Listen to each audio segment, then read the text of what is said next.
We need to talk about 28 Years Later, The Bone Temple, because it's only January, but we already have one of the best films of the year. And if you thought the first movie was controversial, the second one is going to get some crazy responses because there are things that this film does that are definitely going to upset some people. In this video, I'll tell you everything that happens in the movie with a full recap and explain that shocking ending. I'll tell you what the movie is really about, what the hidden symbolism is, and what will happen in the third movie after that character returned. I'll answer the questions you're left with, like who is Jimmy really, what's going on with Samson and the Doctor, and give you my full review and thoughts at the end. Is it better than the first? If you're new here, I'm Mad Morph, and this is my movie club. It's my channel where I talk about movies and TV that I like, and no AI is used at any point. From making the video to writing the script, I do it all myself. I did a big video on the first movie, 28 Years Later, which had some really interesting responses and comments, so it's time to dive into the sequel. You can find my links for everything else that I do, including my gaming channel and my podcast of bedtime stories to help you sleep. It's totally free in the description below. And this is 28 Years Later, The Bone Temple Explained.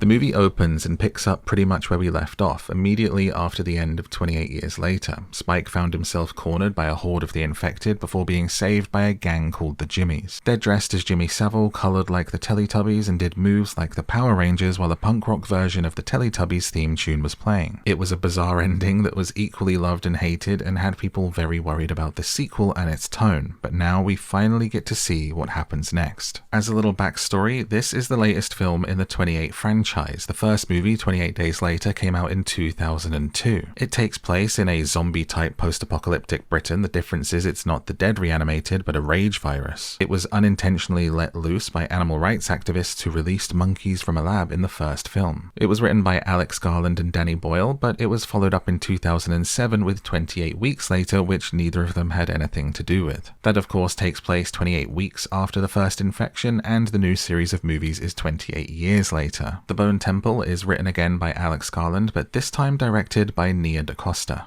The movie opens with Spike and the Jimmies in an abandoned swimming pool, or what we'd call here a leisure centre, and we see a sign that says no children beyond this point. This is a big clue to one of the film's core themes, childhood and innocence. Ironically, this might be the location where Spike is about to lose his.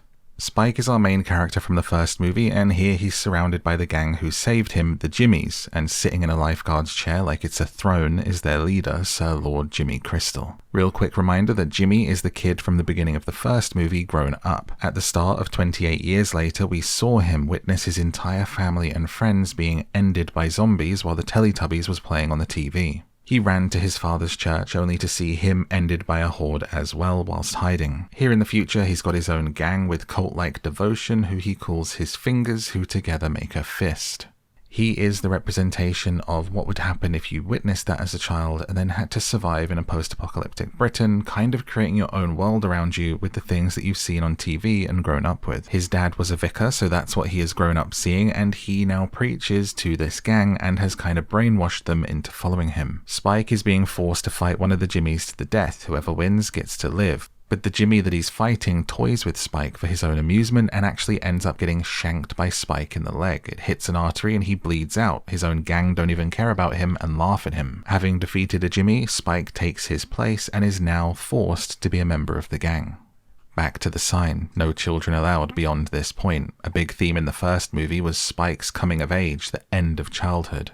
And here we've just seen the loss of his innocence and purity perhaps as he committed murder in self-defense. They leave and we get the title screen and we see the black smoke of Dr. Kelson's Bone Temple in the background, the Jimmies slowly getting closer and closer to it. We then catch up with the alpha from the first movie, Samson, famed for his sausage, as he hunts and catches a human hunter in the woods and literally pulls his head off his body. Which contrasts with the next scene of Dr. Kelson, who is collecting an infected's body to take back to his Bone Temple. What's interesting is we actually see for the first time what the alpha sees. He sees the human as some kind of demon or monster before he attacks. This will be very important later. Kelson's trip home is interrupted by Samson as their paths cross, but Samson keeps stopping his approach every time Kelson lifts his blowpipe to his lips. He gets closer and closer until Kelson finally darts him with the morphine and then takes care of him, removing the arrows and cleaning his wounds. Kelson used to be a GP, a doctor, before the apocalypse, and since then has been living here and building his Bone Temple. He seems to have a respect for all life and all death. He's as interested in the infected as he is in the humans. He thinks we are all equal. He is a man of science. He makes a joke that Samson owes him, but then says, "Just kidding, I'm NHS, no charge." NHS stands for National Health Service, which is our free healthcare here in the UK, and says that when he was a GP, he was public health and not private. We see him working on his latest find in the temple, and we see a moth crawling over a pelvic bone. This is rich in symbolism, as moths often represent transformation or a metamorphosis, change and rebirth because of their life cycle from caterpillar to winged insect. And it's on a pelvic bone, which is literally a representation of birth, giving you a big clue to one of the big themes for the rest of the movie. The next day he goes back to the exact same place and Samson is there again. This time he's less angry, isn't charging, and just slowly approaching like he's waiting to be darted. Dr. Kelson uses these non-lethal darts because he believes in sparing the infected. He is a doctor, so it's all about do no harm. The rest of the humans in this world we see callously taking out the infected and not looking at them as humans. But this has led to Samson wanting it. He just walks up to Dr. Kelson and waits. We see them sitting by the running river together with Samson sedated, finally relaxed. Remember, this isn't a zombie, this is a rage virus. Kelson talks to him almost like you would a newborn, soothingly, and saying that it would be a miracle to hear him speak a single word. Some of these scenes between these two were very much giving the recent Guillermo del Toro Frankenstein, and I mean that in a good way. Kelson tells Samson there's nothing wrong with peace and respite, before licking his own dart and getting absolutely zonked out himself and falling asleep next to Samson. To his surprise, he wakes up in one piece and realizes that Samson has come out of the sedation but let him live. We see Samson return again and again, this time with the head of a stag in what feels like an offering to the doctor. And they continue to use the darts, dance together, and have this odd friendship grow between them. We're introduced to a new group of characters. It's a trio in the woods, with one of them called Jono going to deal with an infected but attracting others and getting left behind. The pregnant woman and her partner escape to return home to their fenced cottage, but out of the frying pan and into the fire, the Jimmies are here. The Jimmies are eating their food, and Jimmy Crystal is holding court, talking about the Teletubbies, telling one of his gang to do the dance from the show for everyone. It's a little insight into his warped mind being stuck in the past and on that point of his greatest trauma. When asked if they're going to leave, he says yes, but obviously we're going to kill you first. And the group in the house immediately fight back, with the pregnant girl escaping, but the rest are captured. Sir Lord Jimmy Crystal sends the one called Jimmy Inc. to find what he calls pastures new, which essentially means their next target. The Jimmies are basically a roaming evil cult that attack people and do terrible things to them. Jimmy Crystal is a Satanist and keeps referring to Old Nick, Satan, who speaks to him in his head, and the rest of the gang follow his orders. There's an interesting scene here where when Jimmy Inc. is leaving, Jono, the man from earlier, is now an infected, and he runs up to her, and she cuts him down. This is another clue to perhaps the humans still living inside the infected, as he was on his way to his home. And those pastures new that Jimmy Inc. finds is Dr. Kelson's bone temple, where she sees him dancing with Samson. Meanwhile, Jimmy Crystal and his gang prepare to do some terrible things to the people they've captured and shares his worldview. He says that Old Nick released his demons unto the world, so the world of man has become hell on earth, Old Nick's dominion. That he, Sir Lord Jimmy Crystal, is Satan's favourite son.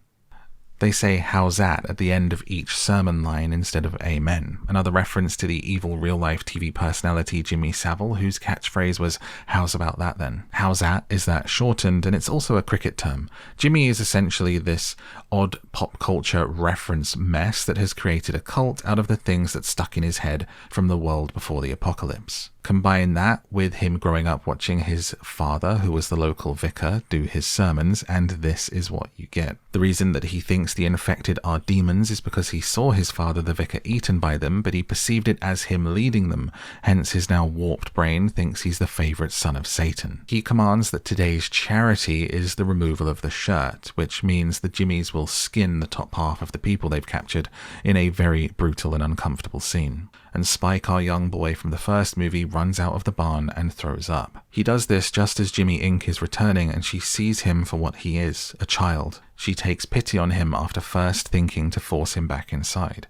She tells him, stay outside, and she stays with him while the torture inside continues. Dr. Voldemort is hanging out with Samson and confesses that he's running out of the darts. He only has 2 weeks' worth left.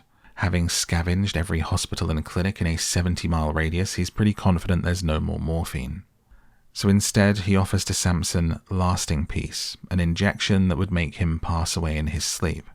But right when he's going to put the needle in, and he's sort of asking for consent as all doctors should do, Samson speaks and says, "Moon," while staring up at the night sky. This is, of course, as Kelson said, miraculous, so he doesn't inject him and he lets him live to continue his research. Why Samson said moon will become clear later, and we'll talk about it at the end. One of the surviving captors is told to pick one of the Jimmies to fight, and if he wins, he'll join them the same way that Spike did at the beginning. He picks the girl who's taken the name Jemima, but she easily bests him and says she wants to remove his trousers. Considering that removing your shirt meant skinning the top half, I think we can all guess what that means. But the Jimmies didn't realize that the pregnant woman was hiding in the top of the barn, and she drops a great metal barn hook down into Jemima's head, which causes chaos. Her boyfriend, who was still alive, crawls to a gas canister and ignites it, setting some of the Jimmies in the barn on fire. The pregnant woman escapes and Spike is sent after her, but instead he begs her to take him with her. She looks at him and gets close, but is unable to see him for who he really is, and punches him in the gut and runs. This will be important later, the whole concept of seeing someone for who they are. So Spike is forced to return to the Jimmies and says he shot her with an arrow in the dark to save her from being hunted anymore. But Sir Lord Jimmy Crystal is upset and doesn't believe him. He thinks they should ask old Nick how to punish him. Jimmy Inc. says let's ask him, but in person, because she says she's seen him, much to the surprise of Jimmy Crystal. Jimmy Inc. thinks that Dr. Kelson is actually Old Nick in the flesh. Because, as we know, Dr. Kelson coats himself in iodine to prevent infection, which makes his skin look kind of orangey red. The fact that she saw him dancing with the alpha Samson, which Jimmy has brainwashed her into believing are Old Nick's demons. So she is convinced that the doctor is Satan and that they should ask him directly what to do with Spike.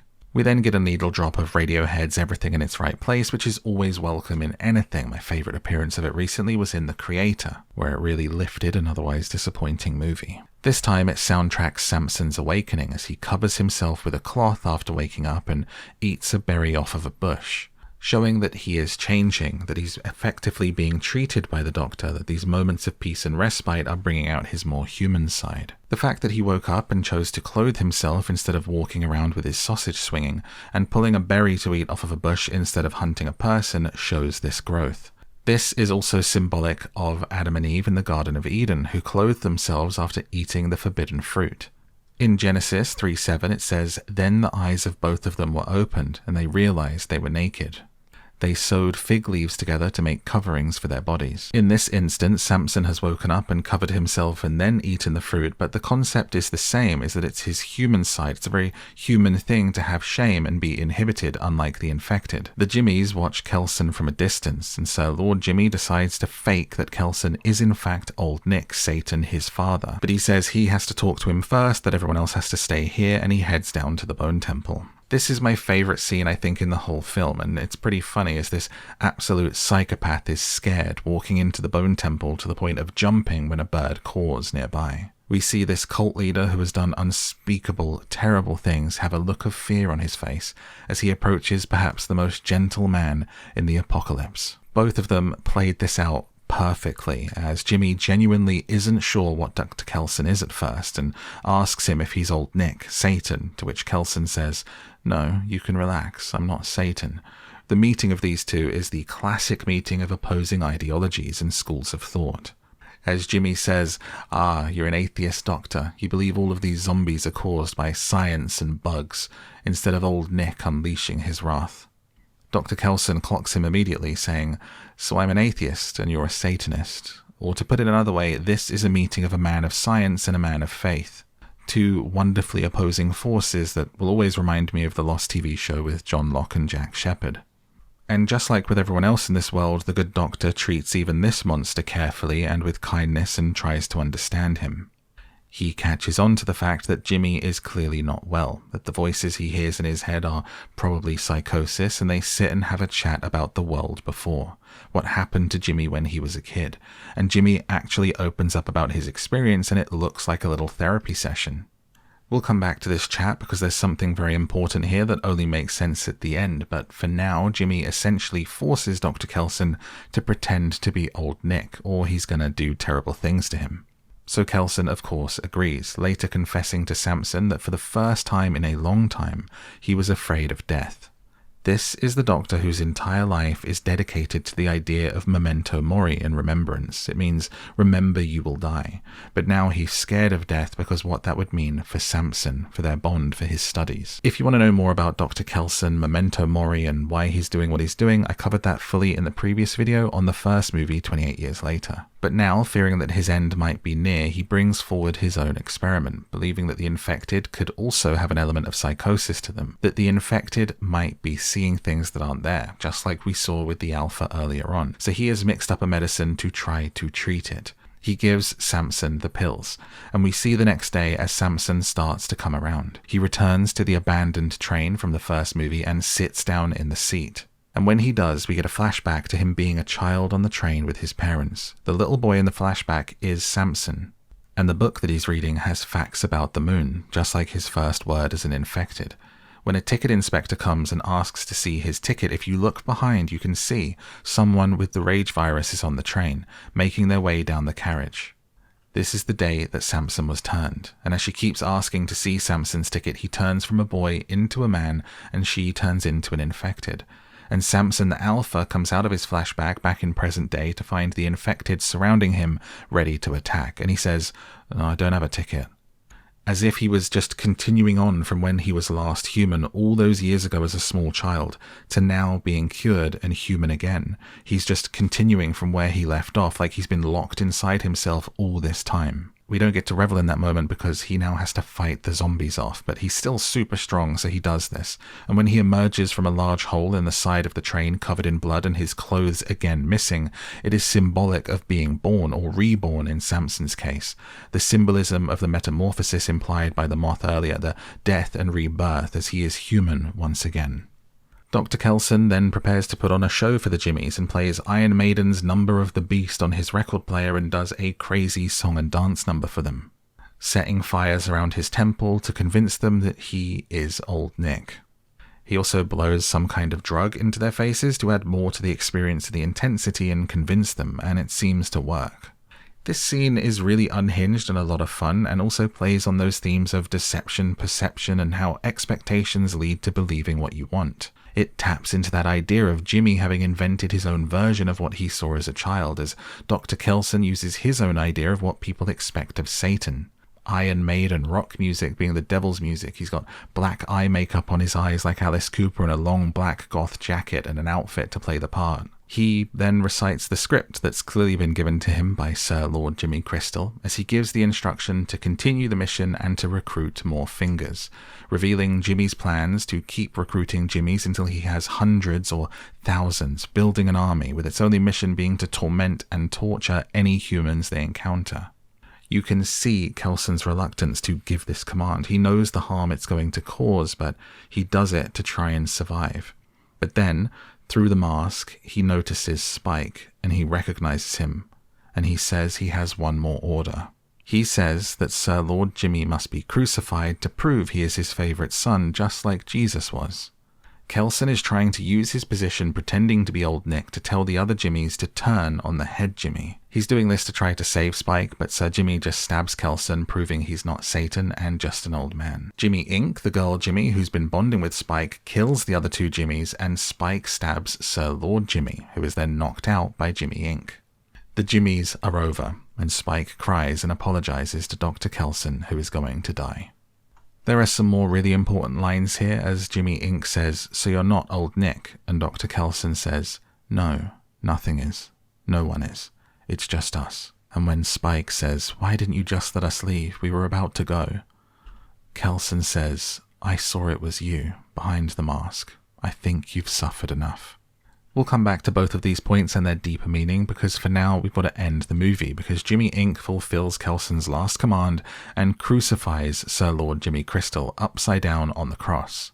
Jimmy Inc. and Spike leave and reveal their true names to each other before they do, Spike and Kelly, leaving their Jimmy personas behind, shedding their skin and going on to live their life. While Sir Lord Jimmy, hanging upside down, says, "I can't hear his voice anymore." He cries for his mother as Samson the Alpha returns, and Jimmy sees him as the devil, complete with horns, as we see through Jimmy's eyes for the first time. Just like how Samson had psychosis and saw things that weren't there whilst he was rage-infected, this shows that Jimmy was under psychosis and just how damaged he was. Samson speaks again, fully proving that he's returned to human as he says, "Kelson, thank you," showing that he remembers everything from their time together, that he was inside his own head all along with the infection.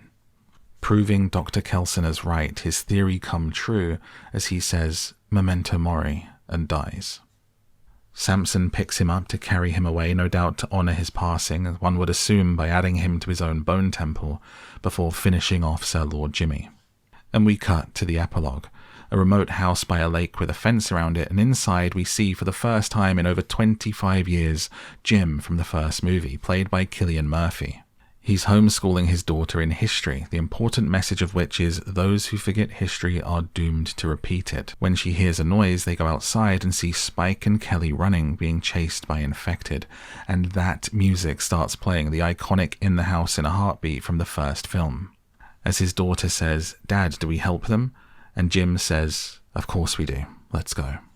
And the movie ends. But what does it mean? Why were Kelson's final words and the things that he said so important? What was the movie really about, and what will happen next in the third film? Let's get into it, and if you have any other questions, drop them in a comment below. I'm sure some people down there will be happy to give you their thoughts on it. This is a movie club just like a book club, so head down there, let people know what you thought of the movie and your theories on what was going on. So what did that ending mean? The third movie in this new trilogy will be the return of Jim, bringing the story full circle back to 28 Days Later, of which he was the main character, as we'll find out what he's been up to in the 28 years since. At the end of 28 Days Later, Jim is saved by Cillian and Hannah. I would predict that Hannah left many years ago and Cillian may have died. I would think Jim would be a single parent raising his daughter. His homeschooling and his love would be a contrast to the parenting that Spike experienced in the first movie. Spike's mother died in the first movie, so he is also the child of a single father now. I think it's very telling that Spike did not take Kelly home to his island. He did not return to his father, Jamie. We didn't see or hear anything of his dad or the island looking for him in this movie or the baby that they left there. But what can we expect the next movie to be about? To me, 28 Years Later was about the infected, how the world had changed in that time. It was about childhood, rites of passage, and growing up. The Bone Temple is about humans, the evil things we can do, and sometimes the good, the masks that we wear, the terrible acts we commit. It's very notable that there is a distinct lack of infected in the second movie. It is about the humans. Some people actually complained about a lack of zombie action in the first movie. Those people are going to be livid with this sequel. And there would have been even less if it wasn't for director Nia DaCosta.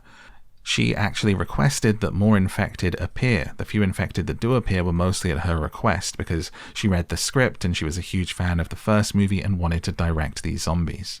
Which I think really shows just how focused this script was on the humans and their humanity and the end of childhood. And I think the third movie will probably be about hope, about doing the right thing. Jim is a heroic character, and from that short epilogue we can see that the 28 years have not broken him. He is still a good man, not hesitating to help people that he doesn't know. I think the third movie will be a contrast to the evil of the Jimmies with the good of Jim, as he and his daughter take in Spike and Kelly. Will they be running into Samson or Spike's dad, or what will happen next? I'm not sure. My guess is that they live quite far from everything. We're to assume that Spike and Kelly have been traveling together for a while and reached Jim's land. That the stories perhaps of the first two films will mostly be left behind, perhaps until the end as we see what became of the baby or Samson.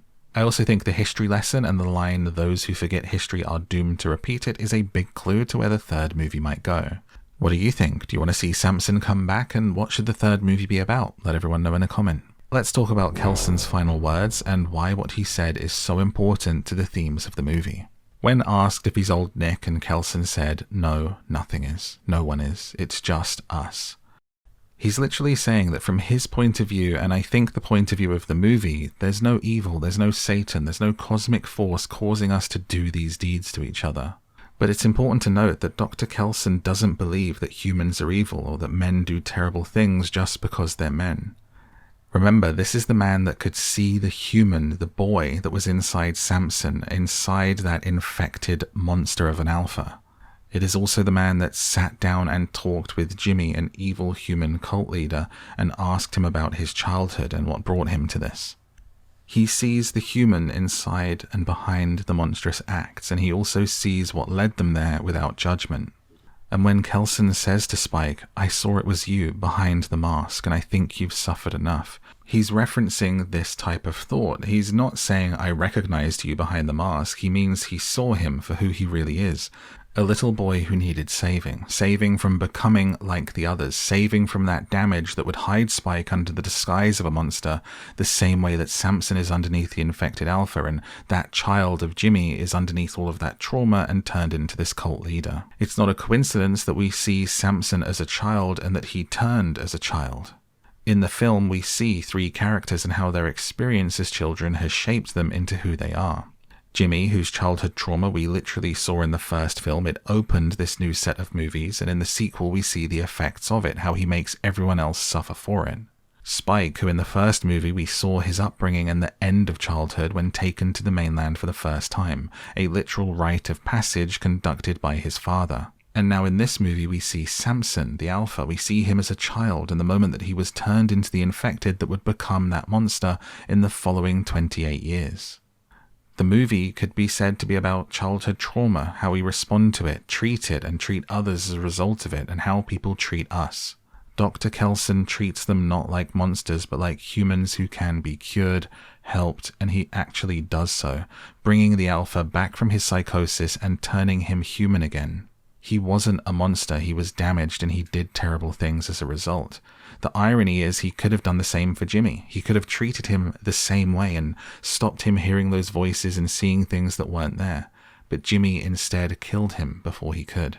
And I think we'll see this theme of childhood and the end of childhood continue into the third movie with Jim and his daughter and how he cares for her and raises her. And now my review, but if you want more questions answered about the world of 28 years later, do check out my previous video because I went into a lot of detail on the symbolism of the world and the infected and everything in that video. I just don't want to repeat myself here for this one, so if you do want to know more about Samson and the religious symbolism, do go and check out that video. My review of The Bone Temple is that I think it's actually better than 28 Years Later, which was one of my favourite films of last year. It ended up being nothing like the epilogue of that first movie in style. It had entirely its own tone and direction, which I really liked. Nia DaCosta didn't direct this in a Danny Boyle style. She did her own thing, and it's a much more intimate look at these characters. It follows on directly from the previous movie, so we didn't need to build the world or set the scene. We could, quite literally, just sit with these characters. My favourite scenes are those of Dr. Kelson just sitting and talking with either Samson or Jimmy. It felt almost like theatre at times, and that's the power of great acting, especially with Ralph Fiennes as Kelson. What he brought to this now iconic performance, and Jack O'Connell being amazing as Sir Lord Jimmy Crystal, the right amount of menace and camp to be a memorable villain. The one thing I would have loved to see more of is a goodbye between Spike and Kelson. Their leaving the Bone Temple felt very abrupt, and they could have got more emotion out of that. It felt almost like a weird cut, like maybe there's a deleted scene there. It was too long of a goodbye, perhaps, with Samson still having to come in and do his own goodbye. I think the writing was excellent. Alex Garland continues to put out amazing story after amazing story and writing that is laden with symbolism and deeper meaning. He is on a crazy run of good and interesting movies through his career, and the fact that he's doing the Elden Ring movie next is pretty interesting. All in all, I love this movie, and I think it'll be in a lot of top 5s at the end of 2026, and I can't wait to see what they do with that third movie and Jim returning. I think Cillian Murphy is one of the best actors working today, and he's going to fill that void left by Ralph Fiennes with a performance to pull us right back in. I can't wait. How about you? Let everyone know what you think in a comment. And that is a full recap, review, and ending explained for 28 Years Later, The Bone Temple. If you enjoyed this video, go ahead and check out one of those on the screen to get another ending explained, or watch my video on the first, which goes into way more depth on the world and the infected. And I will see you in the next one. Until then, thank you, and good night.